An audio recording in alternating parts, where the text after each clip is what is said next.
Welcome to Lieutenant Eele's Cookbook, a foreword by Dr. Aurora Teal. Our transporter chief, Lieutenant Eele, is one of a kind. His recipes may sound wild, but I have personally tried each and every dish, and I can attest they are very good. Back in the late 1900s and early 2000s of Earth, many of these recipes were shared between families, and while at the Academy, our Mr. Eele became fascinated with the archives he found. He brought many of them to me, asking questions like, what is a chicken? I helped him replicate many of the foods and pointed out the main components, but he wasn't happy with simply replicating a finished dish.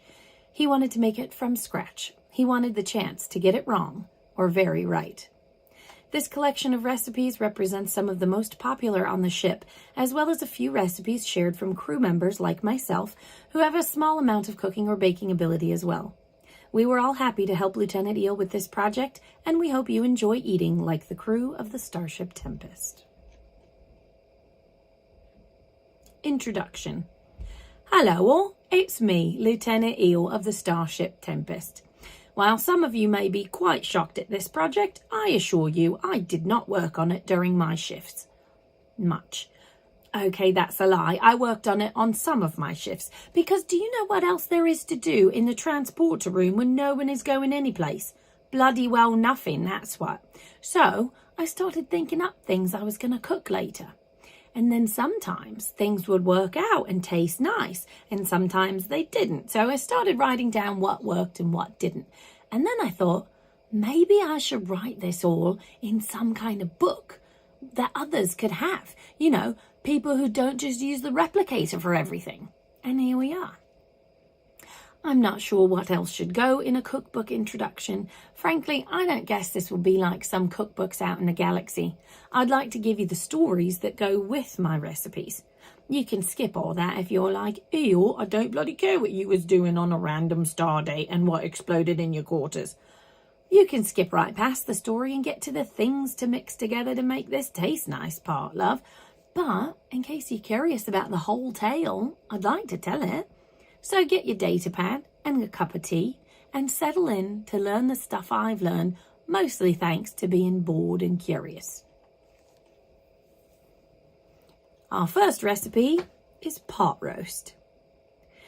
Now, I suppose I ought to start with pot roast, mostly because my crew on board the Starship Tempest likes this one. We've offered it to others as we've come across them in our travels, and I think it went over well.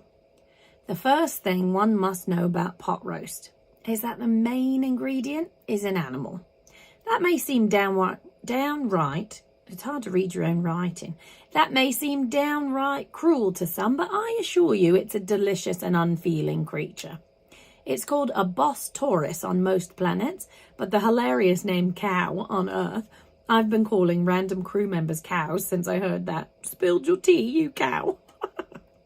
Anyway, these creatures seem to be pretty readily available on a lot of planets, so this is a meal that's quite easy to make after a stop off just about any place. Yes, you can replicate the meat of a boss taurus. It's called beef. But I'll tell you what, the replicator just can't quite make it taste the same. There's a savoury aspect, a tenderness. Some people like theirs a little more cooked, some a little less. Both are okay, and neither will kill you unless you're a cow.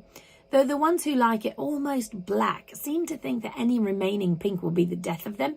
And it's their loss, though, because that takes all the tenderness out. However, there's one way to have this beef done all the way through, but also tender. And that is what they call low and slow.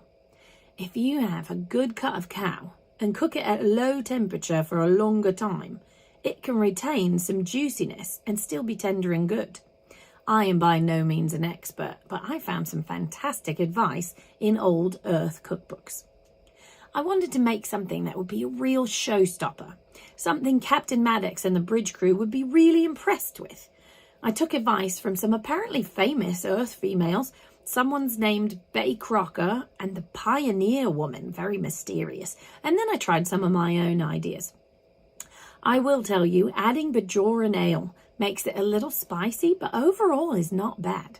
The only crew member who really liked that one was Mr. Goodspeed, and I couldn't tell if he was just being polite. All right, Eel, tell us how to make the thing, you're saying. I'm on it, hold your britches. First, you should know that the other ingredients for this are plants and vegetables. I started growing some of my own down in the Arboretum. Dr. Teal found it recently, and she didn't seem to mind. I gave her some carrots and tomatoes, and she thought those tasted nice, so she didn't mention it to anyone. Maybe it's allowed on board again. After the giant sunflower incident with ensign bees, I thought I might get into trouble.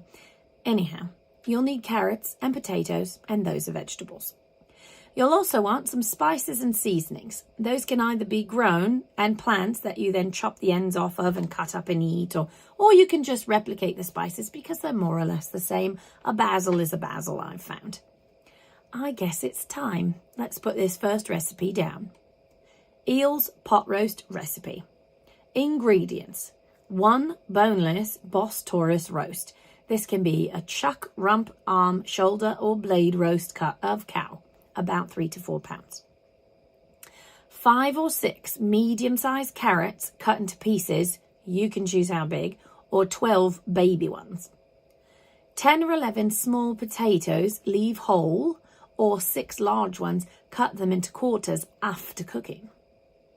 Salt and pepper. Replicate these and don't use too much, maybe a teaspoon of each. And not like a spoon you use for tea time, I mean like a baking teaspoon. I have a whole set. Maybe I'll put images at the end of the cookbook so you know what everything is. I faffed about, all confused at first myself. 2 cups beef broth. You can make this by boiling down some Boss Taurus bones with some vegetables like onions, an acid like lemon, a good amount of salt and water, or you can replicate it. 1 or 2 tablespoons of thyme and rosemary. You can grow these seasonings or replicate them. Directions. Heat your oven to 375 degrees. That is in Fahrenheit, as many Earth cookbooks I read for research were. If you'd like to use Celsius, it's 190.6 degrees or 463.7 kelvins. In a large roasting pan, place your cut of Boss Taurus.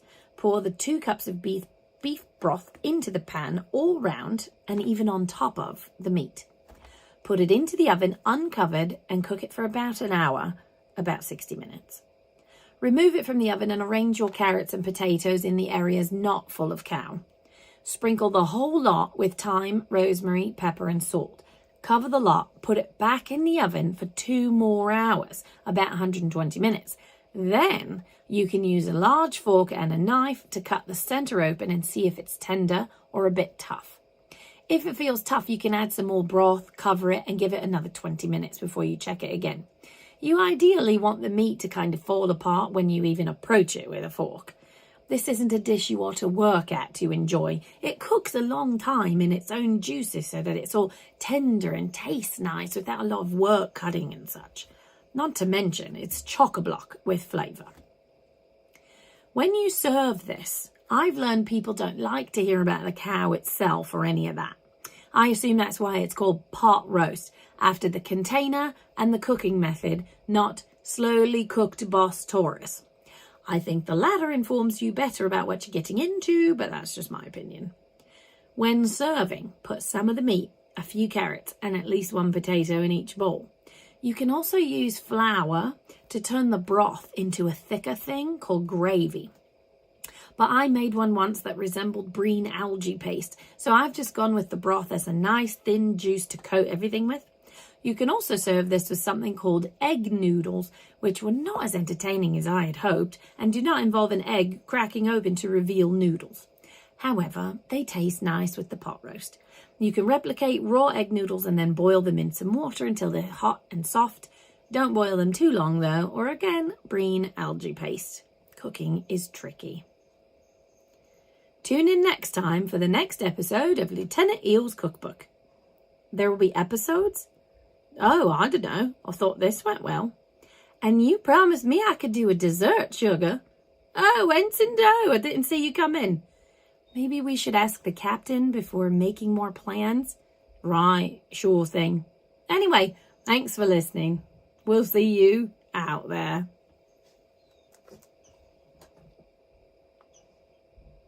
Oh, I didn't stop recording.